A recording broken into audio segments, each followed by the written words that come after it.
माझं नाव प्रभावती युवराज पाटील. मला संधिवातामुळे खूप त्रास व्हायचा.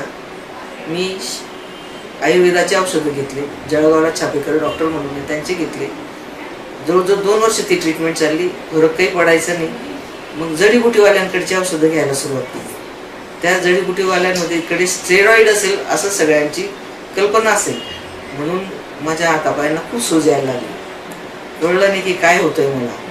शेवटी मला म्हणजे अक्षरशः चादरीत गुंडाळायचे आणि असे चारी बाजूनी 4 लोक धरायचे. तेव्हा उठबस माझ्याकडून व्हायची, बरोबर व्हायची. आणि त्याच्यामुळे जळगावला पराग चौधरीकडे नेलं. ते म्हणे ही सिरियस केस आहे, माझ्या उपने दुरुस्त होणार नाही.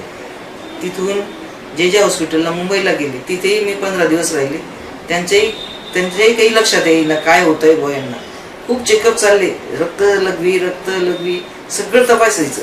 इतके रे 15-3 वार बिलकुल इतकं कंटाळून गेलो आम्ही. शेवटी घरी आलो. ही सिरियस केस आहे बुवा, काही आता वाचणार नाही.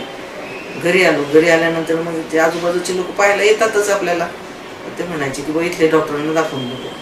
मग वीरेंद्र पाटील म्हणून डॉक्टर पाचोऱ्याचे, त्यांनी रुपेश पाटलांना आणलं घरी माझ्या. त्यांनी बघितलं माझी स्थिती. त्यांनी जे विचारलं त्यांचे, मी बेशुद्ध असेल जे बोलले असेल ते त्यांच्याशी, त्याच्यावर त्यांनी मला ट्रीटमेंट दिली. आणि आज असं समजा की मी असं त्यांच्या समोरच येऊन त्यांच्या दवाखान्यात बोलते. रुपेश पाटलांचे मी फार फार आभार मानते. त्यांनी मला चालाय फिरायला म्हणजे अक्षरशः मी आज बडोद्यापर्यंत सुद्धा जाऊन आलेली असं म्हटलं तरी हरकत नाही.